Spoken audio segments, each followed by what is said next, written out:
You're listening to Building the Broncos with Nick Kendell and Carl Dumler, Broncos Country's leading draft and scouting analysts. Head on over to milehighhuddle.com to sound off on all things Broncos. Well, welcome in Broncos Country, as it is once again time for another episode of Building the Broncos.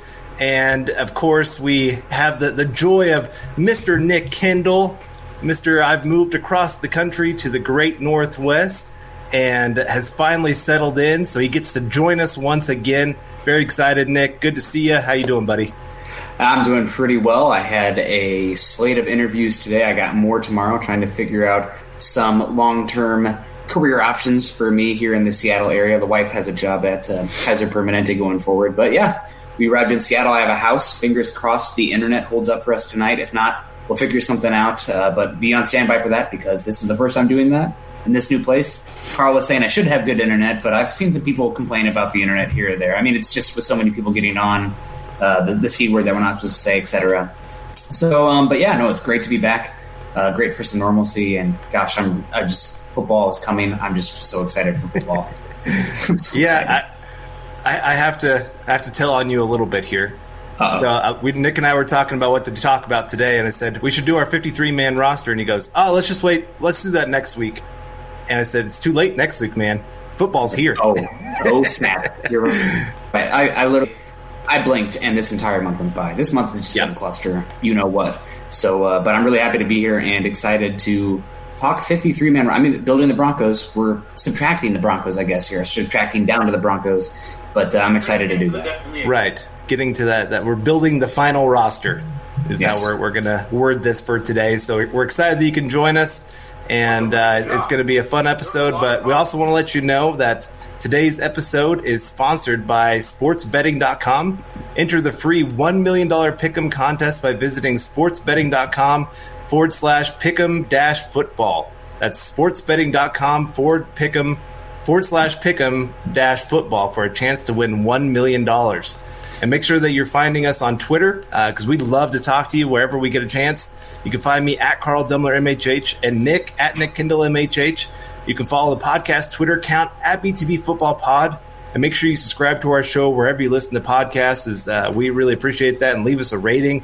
And, of course, make sure you head on over to milehighhuddle.com of Sports Illustrated. There's going to be a lot of information with these cut downs from 80 to 53. So make sure you're heading over there as soon as possible. And know that our podcast is powered by Overtime Media. This is the Overtime Podcast Network. And yeah, out of the gate, I want to say hello to a bunch of people in the chat, because you guys are the reason we're here. Well, the Broncos, that's the reason we're all here. I didn't want to make that sound biblically, but the Broncos above all. But you guys in the chat, Ernie Mays, always coming in, Denver Broncos, greatest team, greatest fans, greatest pod, greatest God, and God first also. So Ernie, I saw somebody saying they better give Ernie a shout out. I think Ernie just added me as a Facebook friend. So Ernie, brace yourself for memes and science, because that's the brand, and football. We got Stephen Baumgartner in the house, Dennis Elliott, Robert Kitchens, Twin Mafia, Stu McPeak. Stu, I'm here in Seattle now. Hit me up, man. CC's in the house. Ryan Hamilton. Is Nick back? Yes, Nick is back. And Dylan Von Arks, Terry Randall, Gary Palmer. So this is awesome. James Campbell, obviously we want a beast. And we got our first super chat here. Carl, let's get to these super chats. We want to talk about the 53-man roster, but we don't want to ignore these super chats for too long. They're too important to us. So right. Mr. Boggins coming in. Oh, go ahead. Well, yeah, and this first one right off the bat, dealing with the 53-man roster. I think they keep 7 receivers and 5 tight ends. Sutton, Judy, Patrick, Hamler, Hamilton, Spencer, Cleveland, and Fant, Albert O, Beck, Butt, and Vanette. Interesting. It's a lot devoted to the weapons. I have 6 receivers and 4 tight ends, but it's like 4.5. So if that gives any indication of who I have, we'll get to it. But Mr. Boggins, I like where your head is at for sure. I think there's one on there that I don't have, but I'm hoping that he is a practice squad. So you guys can probably guess. There's some context clues there. Terry already gave you a shout out. Today's podcast is always also brought to you by Terry Randall via #NicksBeerFund, because nobody likes to see me drink beer more than Terry Randall, and I love you for that, Terry. My liver, maybe the little hit or miss there, but you, as far as I go, absolutely. We also have Mr. Boggins, my intro song for the pod, where I say Carl and Nick makes sense now. Welcome to Seattle, man. Mr. Boggins, thank you very much. And again, Dylan, thank you. Good to be back. And really important matter of business here, guys. Jim Hilton on top of it for us. Click the thumbs up. Go Broncos, guys. Like, subscribe, share. That's a huge thing for us. If you like the show also, big thing you can do to help us, huddleuppod.com. Get your swag on. Got these beautiful Bronco caps. I'm in the Mile High Insiders as well, but these are still my favorite, Carl. But also it's because Carl sent it to me, so it has some sentimental value as well. And Stu McPeak coming in here as well. Great to see you, Stu. Facebook user, I don't see who this is, but welcome back. Hope the move was smooth, Nick. Let's go Broncos. Other than getting absolutely pelted in South Dakota by a giant storm, move was pretty smooth. Saw some grizzly bears in the Grand Tetons, which was pretty cool as well. And Terry Randall, Carl's majestic beard. Carl, we need a new superlative for that. Because your beard is just glorious. I'm pretty jealous. I shaved today for all my my Zoom interviews. We decided we're going to start where everybody that works for Mile High Huddle has to grow a beard for like 6 months. Let's see what we end up developing. It could get ugly, though. It could get ugly. Yeah. But that's we'll see. You got a head start, man. You can grow a nice beard there. I think Eric, Lance, and myself are going to be struggling in that department a little bit. So it could be, but you know what? Can't be great in everything. But anyway, we should get to the point at hand here. The Broncos are going to cut down this Saturday to 53-man roster, despite my intentions of pushing it back a week. It's really unfortunate that Broncos couldn't do that for me since I've been so busy. But, Carl, I think the best way to start is probably on the offensive side of the ball. It's been the talk of the town since the offseason, the draft. I mean, everything surrounding Drew Lock, the weapons, offensive coordinator, etc. But we definitely want to start with the quarterback position. How many quarterbacks do you have making this roster? I only have 2. I think that they think Brett Ripien can make it onto the practice squad. And so I don't see any teams jumping it up and trying to take him. I don't see a lot of teams going crazy for anybody that gets cut and hits the waiver wire. So I think stick with 2, gives you that extra spot to go get somebody else, make sure that somebody else stays on the team. And I think they can feel comfortable with Drew Lock and Jeff Driscoll. Yeah, I have the same 2 as you there. Jeff Driscoll making the squad. Hopefully we never see Jeff Driscoll. But Ripien, I mean, I know that he was okay at Boise State, but there's some threshold to speak of as far as mobility and arm strength that Ripien just doesn't have. At least I don't see when I've watched him. So I think more like Kellen Moore, who was a quarterback from Boise State, went to the late round pick, maybe undrafted, and now he's an offensive coordinator. I think that's probably the route for Ripien because they talk about him being super intelligent, really great with his teammates. He's a future coach. I mean, he's a future coach. They said the same thing about Osweiler, too. Some guys are better in the classroom, but can't always make it show up on the field. There's some instincts that have to show up. He did, but I'm just saying he showed better in the classroom than he ever did on the field. And so there are those guys. When you put a book in front of them, man, they can learn that like crazy. You stick them on a field with guys running at them, and those instincts just are not there to handle it. I think that's where you're seeing with some of the Broncos' past quarterbacks right now. All right, let's move on to the tailback position, halfback, whatever you want to call them. So I've got 3. Do we have to? I heard they don't matter.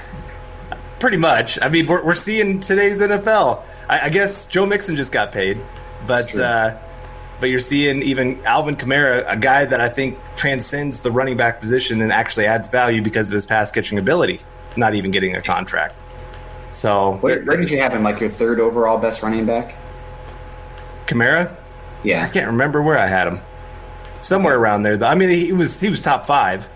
Yeah, I think right now I differentiate McCaffrey and Barkley from every other running back in the league, and a tier difference. And then I think Elliott's around there too. But they're looking to trade him. So say what you will. But they paid. I would say the Saints are smart for not wanting to pay him $15 million a year, but they also paid Taysom Hill a big contract. So you can't have it both ways. Right. All right. So then we have I have Melvin Gordon, Phillip Lindsay, Royce Freeman. That's it. I have the exact same 3. Yep. Okay. Hopefully Bellamy hopefully to the practice squad. Right. If it was preseason, I think we'd have a real competition. Yep. We really would get a chance to see it, but with this weird offseason, probably it's Freeman. Yep. I'm with you there. And so wide receiver, is that where you want to go next? Absolutely. Okay. So here's mine. And I know some people are going to go a little crazy because there's a name that's missing off my list here. And I went back and forth whether he's a guy to add on because I had 2 roster spots at the end that I was still trying to figure out who I wanted. And I might go back and change this one. But Cortland Sutton, of course, Jerry Jeudy, KJ Hamler, Deshaun Hamilton, Tyree Cleveland, Deontay Spencer. Wow. Man, Luke is going to come for you because I don't know if there's anybody covering the Broncos that loves Tim Patrick as much as Luke does. So, it's a good thing you're back, man. Yeah, I mean, Tim Patrick was starting to at least the start of camp, but I haven't heard much about him since then. And again, I'm much more of a live bullets tape kind of guy, so I can't speak to that so much. But I do have Tim Patrick in it instead of Tyree Cleveland, and so hopefully that will be an interesting one. And also, the main thing is because I think without the preseason action, you have a really good chance of Tyree Cleveland making the practice squad. I mean, there's no position in the NFL that's as deep as wide receiver right now, so teams are not really going to be looking to poach wide receivers as much as normal. Yeah. At least I think. So I think you got a much better chance of Tyree Cleveland and sneaking him on the practice squad, especially with another good wide receiver crop coming up next year in the draft. Yeah, it makes sense. I just, the back end of things, of course, I went with guys that I think are going to be possibly special on special teams. Yeah. Deontay Spencer, of course, as the returner. Nice to have him there. It does sound like KJ Hamler is going to be ready for the season, so I'm not too worried about that one as much since he did return to practice today. Tyree Cleveland, with that speed, getting down there on punt coverage, I like that. I like that he can go and make a really big play for him in that way compared to Tim Patrick, where, like I said, I think the first couple weeks of training camp, the guy had all the momentum because, I mean, he's getting first-team reps, but it just does sound like he's kind of getting pushed down the list. And I've heard he's had some top issues. It's just not been great. And there's just nothing that he's done that's been special at all. And when you got some of these other guys that have at least a special skill, I lean their direction at this point.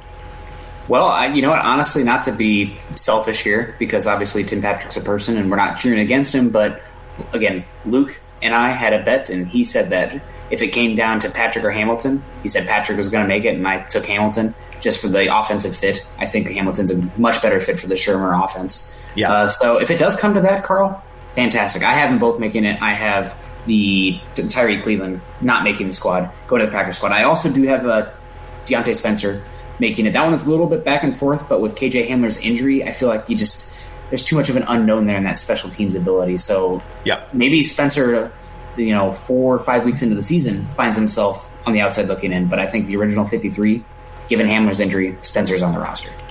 Yeah. All right, before we get to the others, I want to get to some of these super chats. Mundunga's coming in here. Yay, I get to make fun of Iowa some more.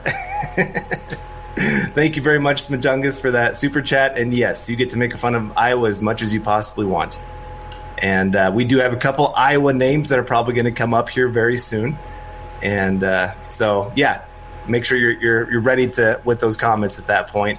And James Campbell coming in here with the super chat. Hashtag the boys are back in town. Hashtag Carl's mustache wax fund. Hashtag Nick's micro brew fund. Hashtag West Coast best coast. Hashtag state of being. Hashtag MHHUN. There we go. Whew, that was a mouthful there. A lot of hashtags going on. Yeah, I appreciate that, James. And we have, I haven't seen this name before, but I'd like to give shout outs to names. We got Clayton Huron coming in. Love the show, guys. Thank you, Clayton. And also, smash the like button, guys. From your lips to God's ears, Clayton. We appreciate that. And then also, here we go. Kevin Peterson. Good to see you, Kevin. Do we got to be, go ahead, Carl. Do we got to be concerned about the offense given the recent practices, or is our D top 3? This is the Overtime Podcast Network. Although here at Mile High Huddle, we know that Broncos country is not a geographic location, but rather a state of being. For those located in the state of Colorado, there's $1 million up for grabs in the sportsbetting.com Pro Football Pick'em contest. What's amazing about sportsbetting.com's Pick'em is that it's absolutely free to play. I can vouch for this because just a few minutes ago, I hopped on sportsbetting.com and entered the contest, made my picks, and it was not only easy, it was fun. All you have to do is make 16 picks against the spread and 16 over-under picks in the NFL's Week 1 slate of games. If you get all your picks correct, you'll walk away with $1 million. Winner, winner, chicken dinner. And here's the kicker. Sportsbetting.com is guaranteeing a $10,000 prize pool to the top 5 finishers, with the first runner-up getting $5,000. Not a bad consolation prize. It's free, easy, fun, and you could walk away with big bucks if you get all your picks correct. Enter the $1 million contest at sportsbetting.com/pick'em-football. That's sportsbetting.com/pick'em-football. Oh gosh, it's one of those things. Like when camp first started, everybody was talking about how good the wide receivers looked. They were torching the second and third string defensive backs. You're just making a guess until you see them against opponents that aren't your own teammates. So I do think the D definitely has the potential to be the top 3. Now the depth, especially in the back 7, that concerns me greatly. But I also think there's reason to be concerned about the offense, and not concerned. I mean, it really can go both ways. It depends on what your perspective is, what your expectations are. I think the defense for sure has a chance to be top 3 this season. More likely top 7. I think that's the safer bet. I think they'll probably finish in the 5 to 7 range. And I think the offense is going to be inconsistent. You're going to see flashes. You're going to see a lot of pits as well. It's just going to kind of be a roller coaster. Well, it really does depend on the opponent.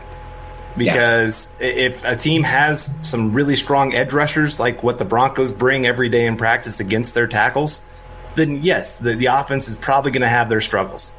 If you have teams that are better at interior pressure than out exterior pressure, Broncos might be able to hold up in that situation because of the guys they have on the interior. Maybe if they aren't able to bring pressure, then boom, Broncos got a really good chance to be explosive with that offense. Yeah. So just kind of depending, kind of like the Titans right now. I think they have good interior guys.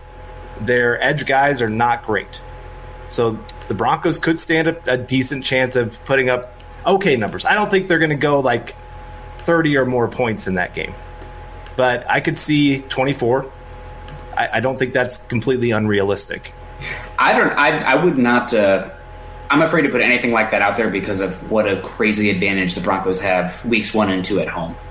Like, they always beat teams, and they've only lost like 1 or 2 games in the new Mile High stadiums in week 1 or 2. I think one of them was against the Bears, so it's pretty darn incredible. Week 1 and 2, like, everybody always gets super excited because the Broncos start off great, and then they kind of, at least recently, kind of even out. But week 1 or 2, things can happen, so I'm not ready to say that. And we got great donation here from Harry Burgos. Thank you. Backup talent. I think such takes are short-sighted and out of context. Drew came off 11 weeks without practicing with team and went 4-1 as a rookie. Before that, he played college with subpar offense and learned multiple new offenses. I'm just saying more so that you can't really... I'm not saying Drew is a backup talent by any means, but like the defensive backs they were going against, definitely some backup talent, maybe even not backup talent given the Broncos' questions in the secondary. So it's just wait and see. And I know that's not hot takey, but that's not really my style. I'd rather be sure than put out a hot take full of hot air. Yeah, I'm with you there. And then, of course, Mundungus coming back in once again. Bring it. Another super chat. Appreciate that, Mundungus. All right, let's get back to the offensive line here. Because, that's something we were just talking about, how this offense is going to be able to handle things here. Offensive tackles, I have Garrett Bowles, Elijah Wilkinson, DeMar Dotson. Devontae Bosby is one player that is making the most of the opportunity. Okay, I have... in the middle of the battle for the third corner spot. Okay, I have 4 tackles, technically, because I also have Calvin Anderson, but that's because I had a question... one of the positions when I filled this out was question marks, and that was hopefully a chance to talk about Riley Reif. Unfortunately, that has become not a reality for the Broncos. He did have a contract renegotiation, which, man, media really missed the mark on that one because it sounded like it was inevitable that he was going to be cut. But I have Bowles, Wilkinson, Anderson, and Dawson, but that Anderson one, I'll be honest, I'm looking at my spreadsheet right now, it's just question mark, so I'm grabbing one from thinner. I know they just claimed a tackle as well. I've been busy, I can't remember who it is at the top of my head, so maybe him as well. But that is my direction as well, and it's also because Wilkinson's swing status. Yeah. All right, Adam Sears here ready to back you up here, Nick. Another Iowa boy in the house, so you're not alone.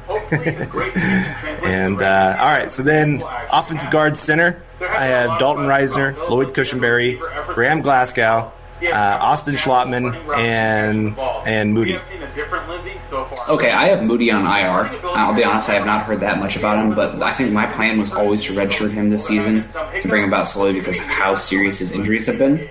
So I know you have to pass through waivers to go on IR, and maybe that's too dangerous to do, but for the simple roster math here, I have Moody on IR. That said, I have that question mark position. I could slide Wilkinson over the tackle and put Moody in that question mark offensive line position. Other than that, Reisner, Cushenberry, Morris, Glasgow, and Schlatt. Okay. Yeah, I figure, again, with so much information coming out about the offensive line being a problem, there's not going to be a lot of guys picking up these guys off of waivers. So you're going to be able to sneak them onto the practice squad. If you got an injury week 1, you can bring them in. So I'm not too worried about those guys and losing somebody that would know the offense. So then that brings us to our final position on the offense, tight end. I only have 4. I have Noah Fant, Nick Vannett, Albert Okwuegbunam, and Jake Butt. So I have the same as you, but I do have Beck. So Fant, Vannett, Okwuegbunam, Butt, and Beck. Okay, you went 5 and tight end. 5 tight ends. Okay. And this one, the roster math worked out. So, and also, I went with 4.5 tight ends because honestly, we're all pulling for Butt, but until we see it out there consistently for more than, let's say, past week 2, yeah, I just don't know. I don't know how you can count on him at all. Yeah. So that's just the direction I went for now. Okay. I went pretty light on the offense and pretty heavy on the defense just because it's Vic Fangio making decisions. He's going to want his guys. So I kind of lean that direction that I would add extra guys on the defense with the hopes that the offensive guys, because they're young, because they're inexperienced, they thought they could get them more on the practice squad than some of their defensive guys. I went 25, 25, and 3. So right down the middle. That'd be the even Steven. And before we get to the defense, though, Harry Borges, Eric Davis on 104.3, The Fan, said Drew Lock was backup talent. I thought Harry was coming at me, and I thought maybe I said something stupid. So I'm glad to know it wasn't me that said something stupid. Yeah. That's all I'll say about that. Thank you for clarifying that, Harry, and appreciate the super chat. Just always good to see you, and thanks for the comments. Let's see. All right, we got a question here. Just before we get to the defense, we got some offensive questions. Chase Wellner coming in. How has Calvin Anderson looked in camp? So I'm sure everybody has seen the clip that he put out there where he did the double block, and that one looked good. But there's not been much else out there beyond that. It sounds like he's kind of been up and down, just like all the other tackles that have been out there. Had his days. He's showed some promise. And I would say if there's another guy that I would put at tackle to make the team, it would be him. That's why I went with him over Rodgers. Also, there's the benefit of youth.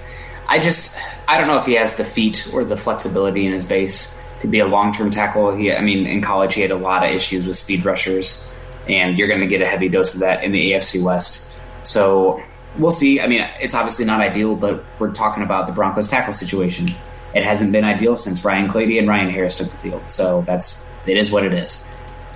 So unfortunate in that regard, but it could be Harris. I put Moody on IR to make room for Harris because I just never pictured Moody being in the Broncos' plans this season. But with it being a weird season where guys have to go through waivers first to go on the IR, maybe that changes the math. I don't know. Honestly, I don't know. Yeah, like I said, I was trying to figure out guys that I thought could get through waivers. That was definitely factored into, because at least once you get them on the practice squad, then you got 4 guys that you can protect. Mm-hmm. But you have to get them through that first wave. And then each week you can protect 4 guys is the way it's going to work. I've been reading up on this quite a bit today. So if anybody has any questions on how the new practice squad rules are going to work, you can ask them there in the comments, and I'll try to get them to you. But it's complicated, but they're trying to get as many players, and it does seem like most of the 80 players that are there are going to still be on a roster somewhere. Yeah, that's probably how it'll play out. Yeah. So defense now. Obviously, actually, let's station identification here real quick. Guys, this is the Building the Broncos podcast. We are here every Tuesday at 6 p.m. Mountain Time, although maybe that's subject to change with my move out here to Seattle because now my hours have switched by 2. So we'll see if that changes. We'll let you guys know anything if that happens. But where will you hear about that information? On Twitter, at BTB Football Pod. Follow us on there, add us. We will answer your questions. Also, Mothership, at Mile High Huddle. Follow us there. Most importantly, guys, subscribe, like, and share. We'd really appreciate that. And also, we got these MHH Facebook supporters. This is all new to us here, guys. At least for me, I've been gone last week, moving across the country. But we got a bunch of MHH Facebook supporters here. We got Asweb Pabita. Sorry, you can at me on Twitter. If I say her name wrong, I owe you an explanation. You call me out. I'll get that right next time. Steve Griffith, Jerry Holland, Michael Lewis, Emmy Lee, Gerald Hendy, Chris Hernandez, Roger Gutke, Jeff Hustle, Amber Lee, Christopher Pace. So really do appreciate you guys. That would be great. And that's Pabby. Okay, she goes by her last name. That makes a lot of sense. Pabby, you're number one. Also, guys, shout out to Pabby. I actually asked her on Twitter if this was okay to talk about, but she had surgery, and it was due to the C word that we're not supposed to say on here. But she told me to say that she's doing okay to let you guys know, and any well wishes or anything like that, good vibes out in the universe, she would appreciate. But Pabby's on our thoughts and prayers as well here at MHH. For sure. Thank you, Poppy. Really appreciate it. And heal up soon. Get back to us because we always love seeing you in the chat. Absolutely. All right. So you ready for defense? Oh, okay. Absolutely. Always. Okay. All right. Let's do this. So edge players. I have Von Miller, Bradley Chubb, Malik Reed, Jeremiah Tachu, and Justin Hollins. I love that you listed Hollins as an edge player because that seems to be a point of contention. I hate that they are moving him back and forth. There's very few young players that I think a team should ever move away from one position. Stick them in one position, let them learn that one position really well, and as they develop in their NFL career, then maybe expand what they can do. But it's enough to learn one position, especially a guy coming in like Justin Hollins, who was pretty raw and was needing to learn just even more. He's just a raw athlete. And then all of a sudden you throw all this extra stuff at him, and I do think that pass rusher is his best position. He has issues with being able to turn out there in space. That's just not what he's ever been taught. It's not what he's good at. And so, again, I just think stick him at edge. Go ahead and say, this is where you're going to be for the next 3 years. We're going to find other guys that can be the off-ball guy. Yeah, and here's an interesting comment here from Chase Wellner. Hollins getting the DeMarcus Walker treatment. I don't know if we're ever getting there's been some concerns surrounding DeMarcus Walker as far as entitlement, and that has been an issue for him. But I haven't really gotten that from Hollins, at least from people I've spoken with. Also, we're talking about a second-round pick versus a fifth-round pick, so you have to kind of look at those as different values, different expectations. But I agree with you. I think Hollins' best fit is as an edge rusher, using that length to the ability to beat pass rushers or beat offensive tackles. He just does not look natural in space going backwards at that tackle position. So I listed it. I'll be honest, I listed him as an off-ball linebacker because Eric is constantly in my ear. They want him at linebacker. They want him at linebacker. But my eyes say that's not right. That's not where he should be. So I appreciate that. You're going with my mind instead of my heart. My heart is saying, listen to Eric on this one. He's probably right. But I think that's probably not the best decision for him long-term or the Broncos. But we'll see. My edge rushers, I don't have Tuska making it. I have Tuska going to the practice squad. I did not list a 16-person practice squad, guys, but I do have some names written down. Almost all rookies. But I have Von Miller making it, shocker. Bradley Chubb, shocker. Jeremiah Tachu, and Malik Reed. Because Reed has been getting... Excuse me, I'm burping up this beer. Thanks to my drink, my beverage. Shout out to Lance, who got me a six-pack when I stopped by Wyoming. It's the end of the six-pack, so Lance, you're a real one. But it sounds like Reed is getting much more push from the Broncos players as well as the coaches as being that fourth edge rusher. So Tuska, practice squad probably, and then Malik Reed, that fourth edge rusher. This is the Overtime Podcast Network. Yeah. And yeah, Chase, he has been looking better as the training camp has gone on. It's kind of been interesting. The first couple practices, I was hearing Tuska's name a little bit more. And ever since then, he's kind of just dropped off and being called out what he's doing on the field, where Malik Reed has really kind of risen to the top and really substituted in there on that right side, left side, I guess, depending on how you're looking at it. But he's been making some plays. And, last year, training camp, preseason, the guy was making plays left and right. First couple weeks of the season, making plays left and right. It was just, I think, being that starter, getting all those reps, he fits better as a backup than a starter. Honestly, this is totally off the wall, but in my opinion, if there's any Broncos edge rusher that should make that transition to off-ball linebacker, it's Tuska. Yeah. That's just me. I think he moves better that way. He's really short-armed. He's pretty small. I don't know if he can hold up on the edge, hanging up on gaps, but he's pretty – they talk about him being pretty intelligent. And I think that if there's any of those edge – I mean, it makes more sense than Holland's 6'5" self trying to move awkward backwards. I don't know. So we'll see what they do with him. It'll be interesting, no doubt. But Tuska, practice squad. Interior defensive line now. This is my favorite position. I love the big boys on the interior. How about you start with your list then on this one?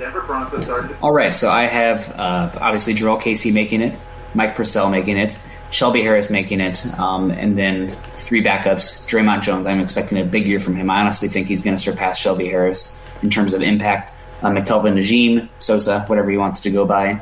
And then I do have DeMarcus Walker making it, but that last one I kind of went back and forth on a few different names.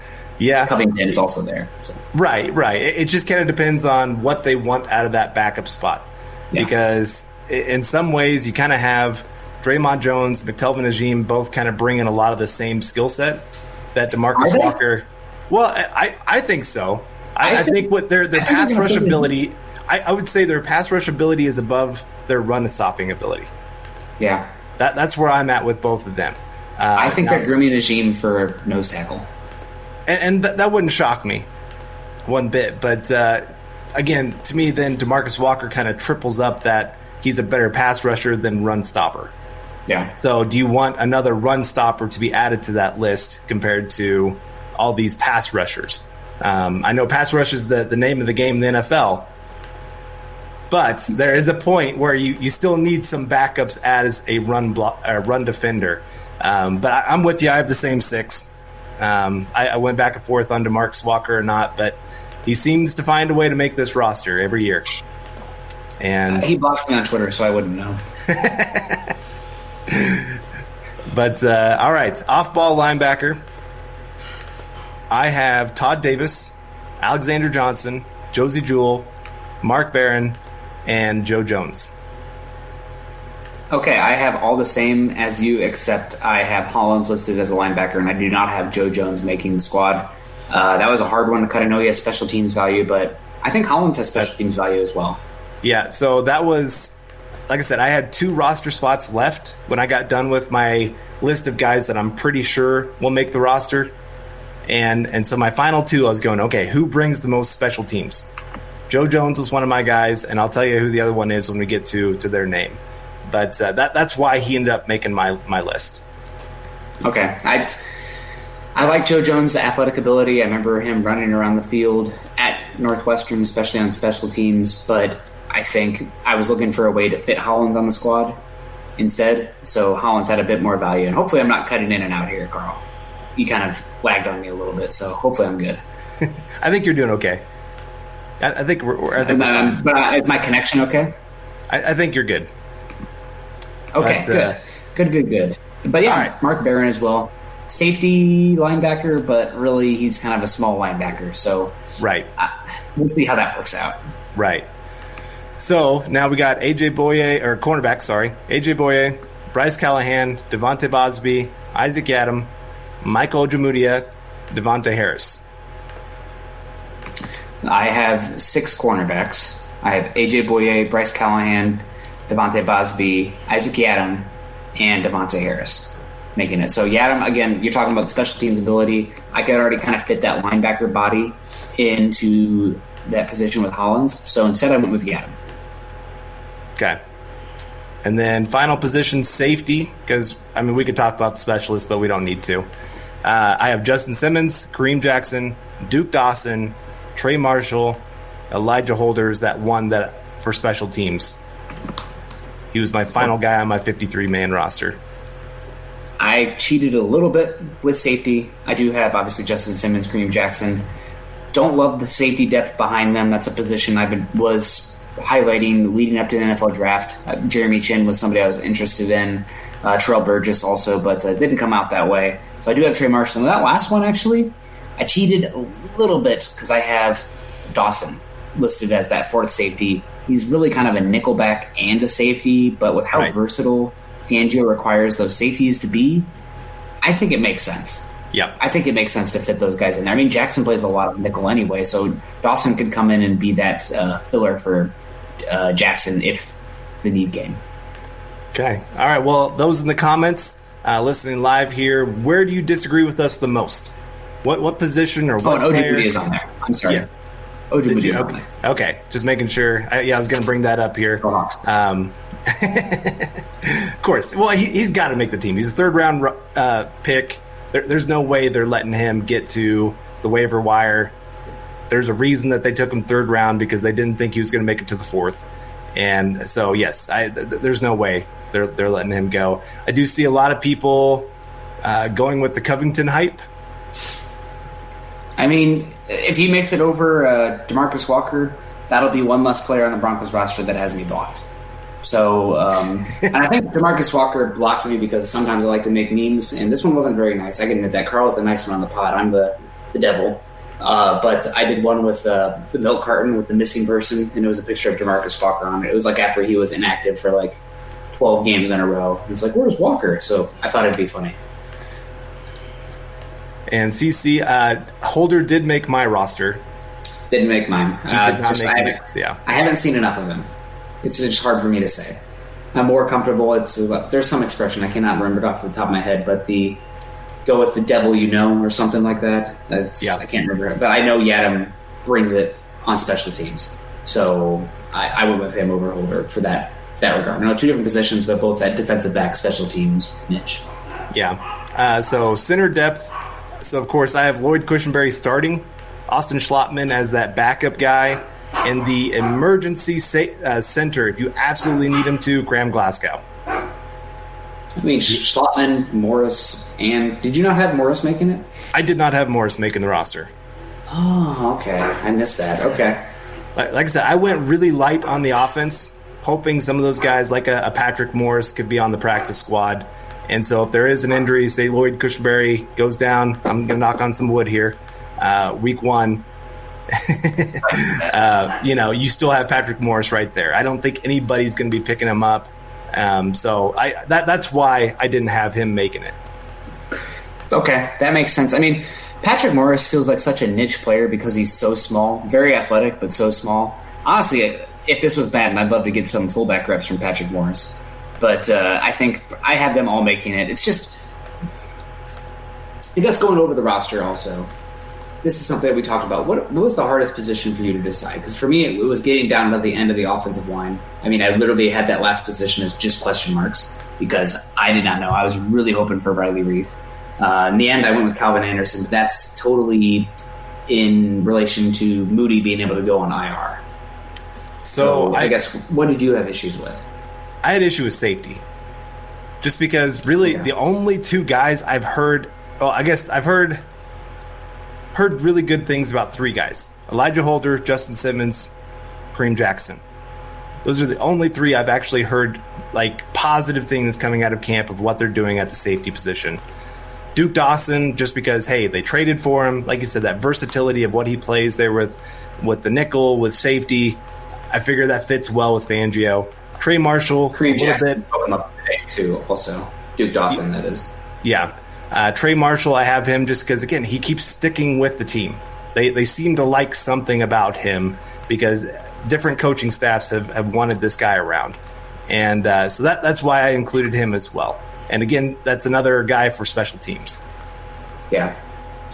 I definitely agree with you there. That safety one, again, I've heard some positive about Elijah Holder, but I have a really hard time just taking people's word of mouth from that, and I haven't seen it myself. So I know that Holder was a guy that did he even play last year in preseason at all? Like, didn't he get injured or something? They kind of like shuffled to hide him. I can't remember what all happened with him. Okay, so I think that we did not really get to see him, so that way they could kind of like hide him and then put him on ice for years to hopefully see him this year. So if he makes the roster over Trey Marshall, who doesn't really impress me one bit, then I would be really interested about that. But I think Trey Marshall also, as far as this defense goes, I think he'd have been a better fit in that Wade Phillips style of defense where you have very dichotomized safeties, because he comes off as a classic strong safety to me. I just don't see the movement and coverage ability on the back end. So it'll be interesting to see. I am pulling for Coleman to make the practice squad. He's somebody that I also wrote down here as a practice squad. I also wrote down Holder. So it'll be interesting to see. I mean, again, this is for as much as we talk about this is the least confident I've ever been about filling out a 53-man roster, because I have no preseason to go off of. And typically I'd be so football starved by this point that I'd watch each preseason game 4 or 5 times. And just that's not the world we're living in right now. But, so it'll be interesting to see what happens on Saturday. And I guess Luke and I will get to talk about that. There you go. Well, Chris Hernandez coming in here with another super chat. Appreciate that, Chris. Cheers, MHH fam. Still at work, but wanted to show some love. # click those little thumbs up. Yes, Chris is right. Click those thumbs up for us if you possibly can. And Chris, really appreciate it. I hope you have a good day at work. And, we're putting in some work here, but we're having fun with it. I love it. Love it. If you can call it work. Yeah, I know. This is the fun stuff. And I always tell my wife whenever we're getting ready to do the show, I got to go over to work. And she's like, yeah, right. Your wife sounds like my wife in that regard. Yeah, pretty much. But, it is. It's tough to really figure this out. You don't have as much information on these young guys. And so, I mean, really, if you look at our rosters, we don't have a lot of the undrafted guys or unknown guys. There's a couple of them, but beyond that, there's not a whole lot of them. It's a lot of more known or draft pick guys that just, the team is going to keep around because they're high draft picks.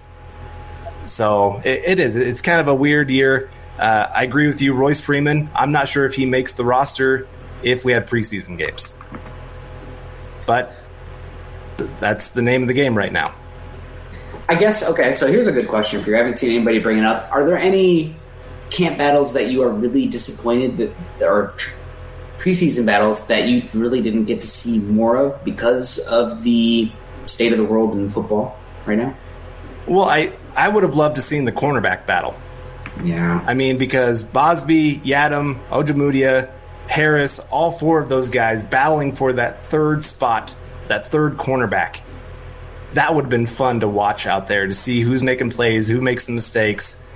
Because, it's one of those, I think Yadam's one of those guys, he can shine in practice, but I want to be able to see it in games, because he obviously earned his spot last year, and then he got into a game and just got torched and never recovered.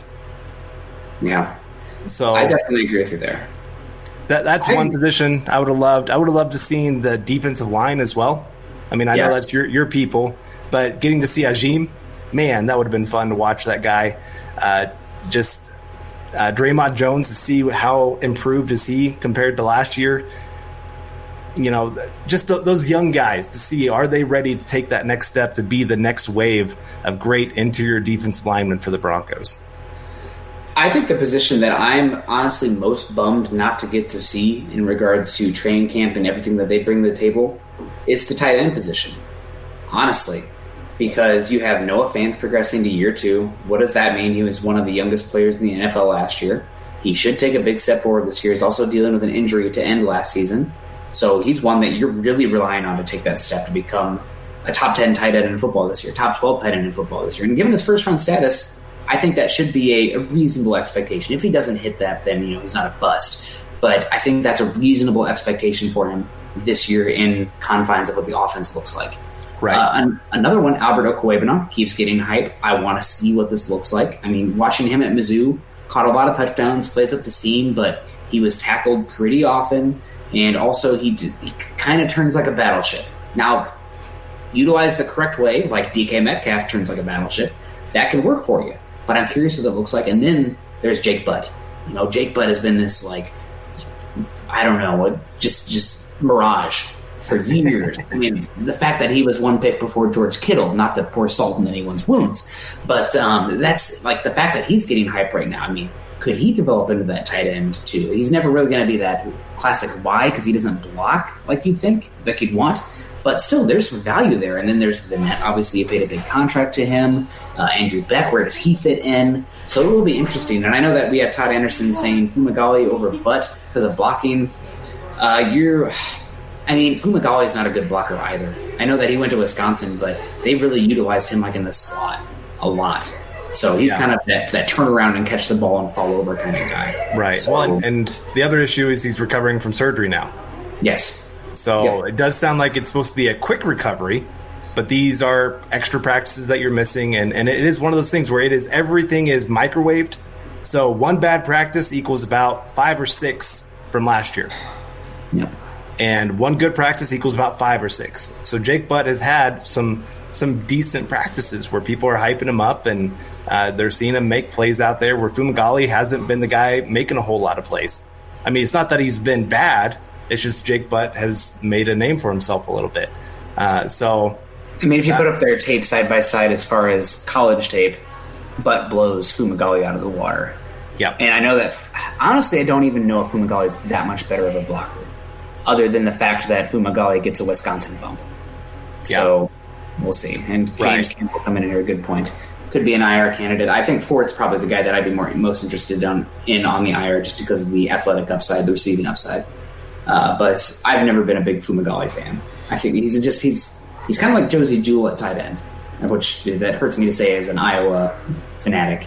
But you can be slow, you can be small, but when you're slow and small, I don't know about you in the NFL. That is right.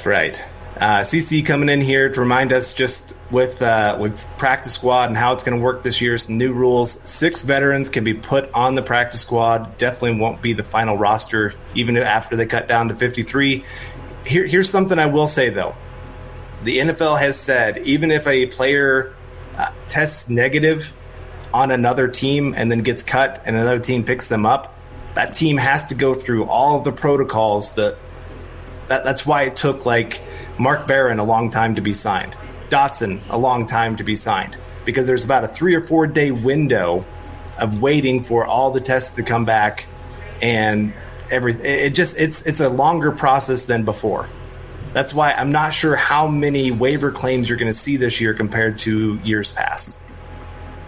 Yeah, I mean, we're just speculating. Honestly, we are in uncharted waters right now as far as how this roster is going to work out, what the waiver wire process is going to be like. I mean, you think we don't know about it? Heck, the NFL teams really don't know about it. I mean, they've been working on it for a while now, but how it ended up turning out is a complete guesstimation at this point. So we will see that.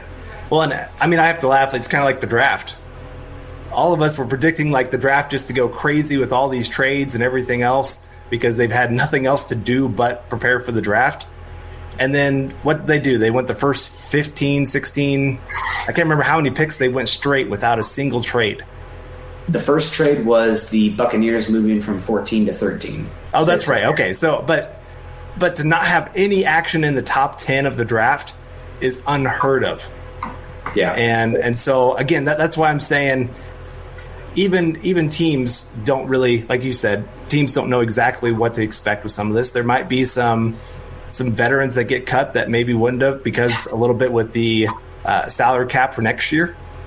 You don't want big contracts on your salary cap, not knowing how much you're going to have available for next season either. Yeah, that's a good point. I mean, that's one of the reasons I thought Riley Reif might become available also. So, and then I saw the Lions paid an offensive tackle too. I'm already thinking next year. Decker. Yep. Sam Decker. He was in the same draft as Larry Tunsil and Ronnie Stanley, I believe. So, and Jack Conklin. So, yeah, it'll be interesting to see what happens. We got a question here from James Campbell. Somebody's asking, hey, who are going to be the Broncos special teams aces? Campbell comes in here. Bosby, Jones, and Cleveland as special teams aces. I'm not sure about Bosby. I never really took him he's length and fluid for his size, but never really took him as a physical guy who's going to punch you in the mouth. Jones, if he makes a roster, yes, that's him. Cleveland, if he makes a roster, yes, that's how those guys are going to make impacts this season.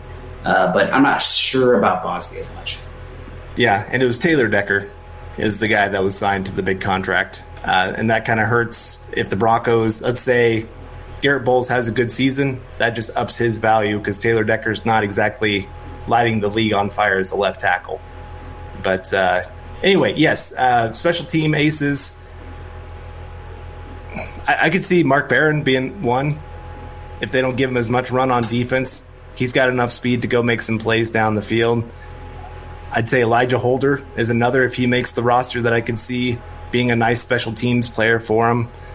And Tyree Cleveland is probably my guy that I think is going to make some of the bigger plays if he makes the roster. Because, again, that speed, just getting down there, beating that wedge, whatever you want to do, man, that's where you get some big plays. That was Kayvon Webster during that 2015 season, guy that just had enough speed to really get down there and make some big plays. So those would be my guys, I think.